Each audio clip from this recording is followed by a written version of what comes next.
April the 8th. For more information on the underwater Easter egg hunt, get with the Patterson Community Center.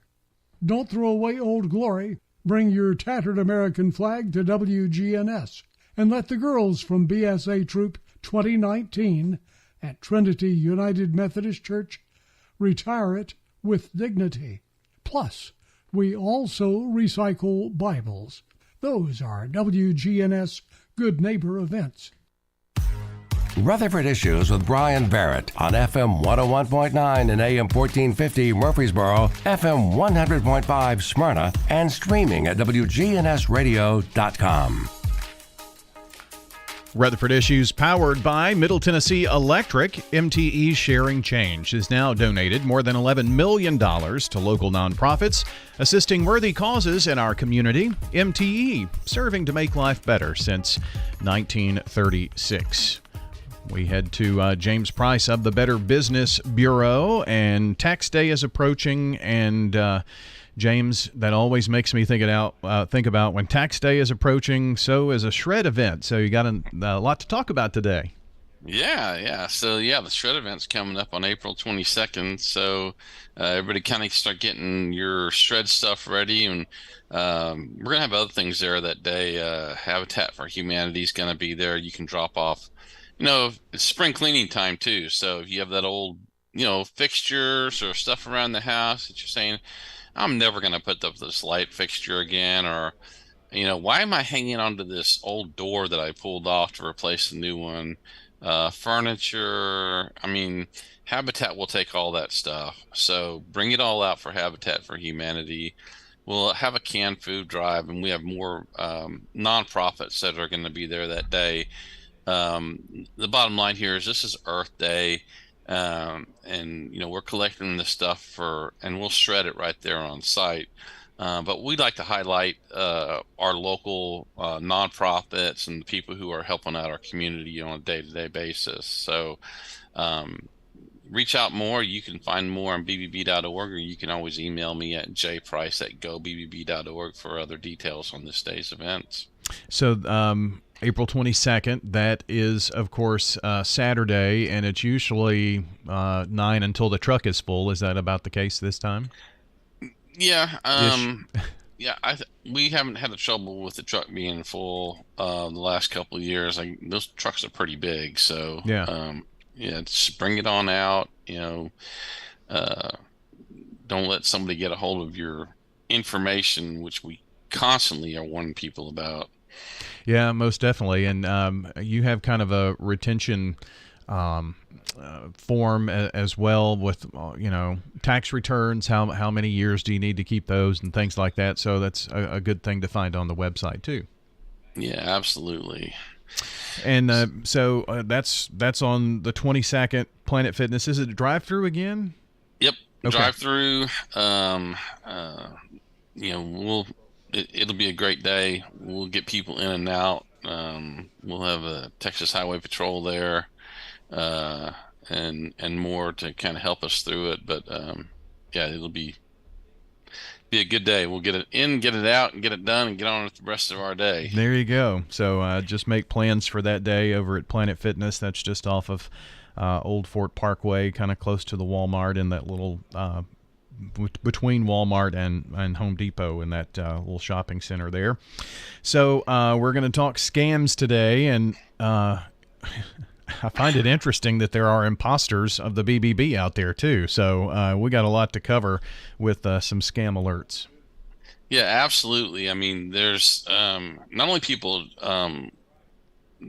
and they're imposters of BBB, but another thing you want to take a look at is there's we find quite a few businesses out there who will just find a BBB logo and they'll slap it on their website.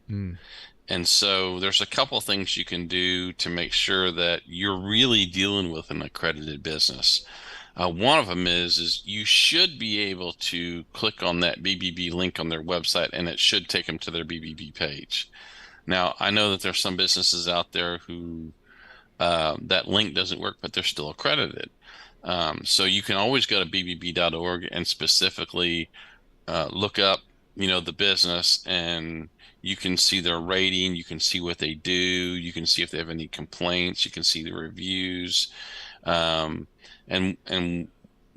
we keep track of accredited and non-accredited businesses. So if you're looking to have some work done, go to bbb.org. If they're not listed, that doesn't necessarily mean they're a bad business.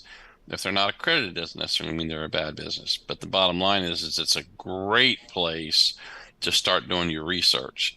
And if you find an accredited business with an A+ rating, they've been around for a year, and you can see they take care of their customers, you should feel really good about moving ahead with a company like that. So scams have just seems to be increasing, each and every day, and that keeps the BBB very busy, I would say. Oh yeah. We'll just take this. We'll start with this. Beware of the BBB imposters, because we've seen this on a pretty regular basis. So there's some dishonest people out there that are pretending to be BBB in order to steal your information from unsuspecting businesses and consumers. And we have two examples on here that we list today. One is in El Paso. They received emails claiming their business has received a new BBB complaint, and asked the user to click through and review and sign a document. And the email includes BBB logos and a fake complaint number. And in another case, there was one in Pennsylvania where somebody got a phone call and they were identified the person they called, and they proceeded to say my credit was good, I made payments on time, and I could make even higher payments than usual. And they proceeded how they could say I didn't have to pay my credit cards anymore because Better Business Bureau was, working for them. So the bottom line here is that people are trying to say that they're BBB when they're not. And so those are just a few of those imposter schemes that go along with this. Well, how do you spot those? The con artists are going to use fake invoices and hope that, they can trick the business into paying for services or products they've never requested. It can be a large corporation or a small business. A lot of people lose a lot of money each year where these scammers will just send invoices to companies, and companies will just pay them. Hey, here's your bill for your office supplies. And ironically, people just, oh, okay, well, here's a check.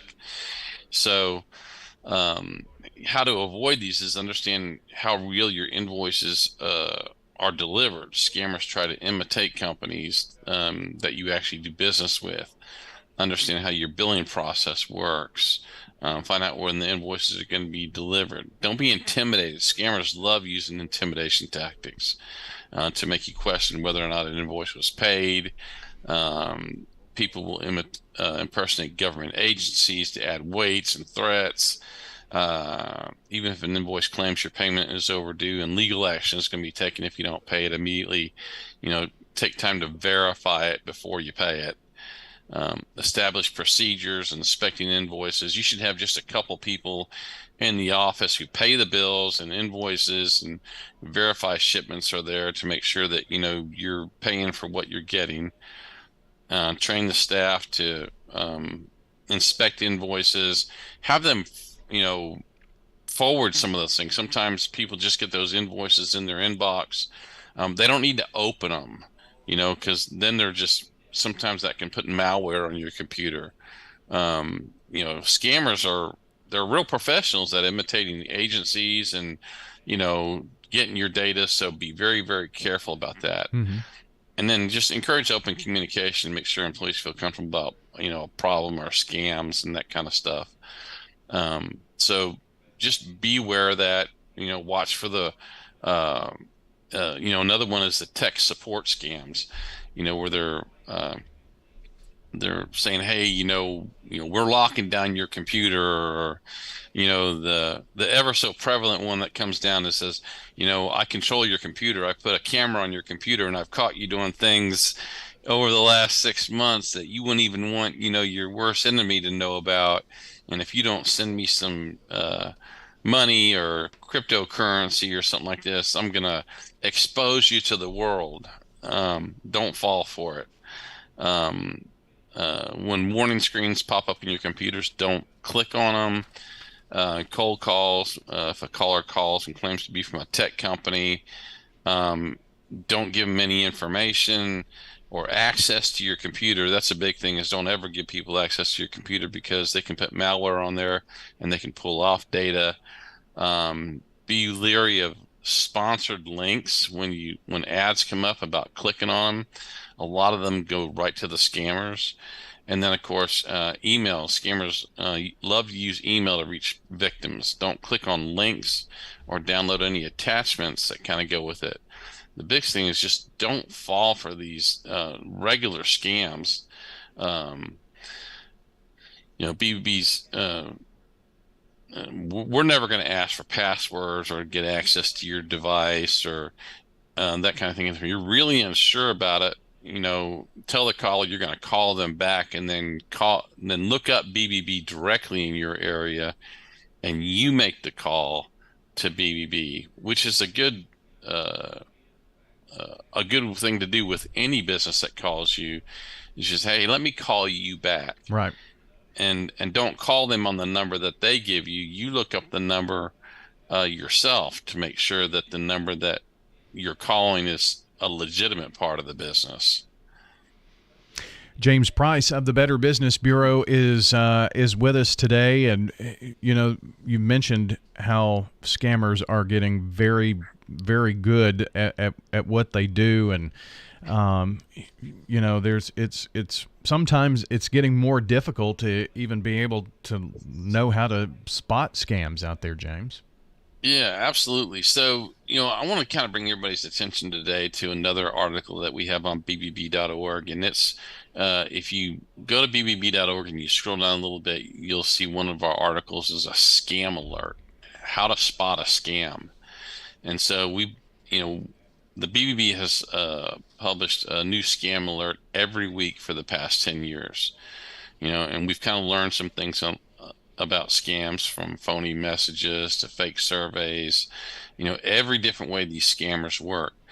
But on this particular article, you can do a couple of things. One, you can click on a link and you can subscribe to scam alerts, and you can know which ones are happening. And then it gives you a different report on all different kinds of scams, like how to spot a fake website, how to spot fake social account, how to spot a fake text message, a fake review, a phony survey, an email scam. There's about 9 or 10 of these on here that you can just kind of look at, and if you're worried about any one particular type of scam, then what you can do is you can kind of look through this and say, well, here's how I can spot an ID theft scam along the way. So I would encourage everybody to go to bbb.org and take a look at that. Plus, while you're there, what you want to do is you want to click on the 2022 BBB Scam Tracker Risk Report, which we talked about a couple weeks ago. This is a really in-depth, comprehensive look at trending scams from 2022. They'll tell you about which ones are going up and which ones are going down. What's the number one scam this year? What was the number one scam last year? Has it changed? Employment scams are still really huge out there. Scammers are still taking advantage of people for pandemic reasons and that kind of thing, where they're just going after people's emotions. So I would really encourage anybody who is leery about scammers out there, and I guess that should be all of us. Right. It's just to go check out that BBB Scam Tracker Risk Report. And then while you're there, you can always go down on the page and you can find the BBB Scam Tracker Report for our area, where you can see on the very bottom of the page, it says for consumers down there, and you click on where it says BBB Scam Tracker. And when it comes up, it's going to say, well, it's a free tool you can use to report suspected scams. Your report warns others so they can avoid similar cons. And there's a couple different categories on there. One was, I was scammed. And so you can click on that and you can kind of share how you were scanned. And then there's another one that says, I think I'm being targeted by a scam, and you can kind of look up a scam and see, what are possible scams that may be in your area overall. Some of the first ones that come up are employment scams, online purchases, identity theft, and a lot of these will come right down to your location. Good information, James, today, and especially with that wind event that we had, make sure you go to gobbb.org and check out before you decide who to do business with to get those repairs done. Good information today, James. Appreciate it. Thanks so much. Thank you, Brian. Have an awesome day. Remember, April 22nd, Shred Day. Shred event coming up April 22nd. We'll keep reminding you about that as well. And a reminder, if you missed any part of the show, be sure to check the podcast at WGNSradio.com. That's WGNSradio.com. Under podcasts, look for Rutherford Issues, or wherever you listen to audio, whether it be Apple, Google, Spotify, iHeart. We've got the podcast in all those places. Just subscribe. Hello friends, Lenny Farmer with Jennings & Ayers Funeral Home. More than I can count, we have taken care of families who were totally caught off guard with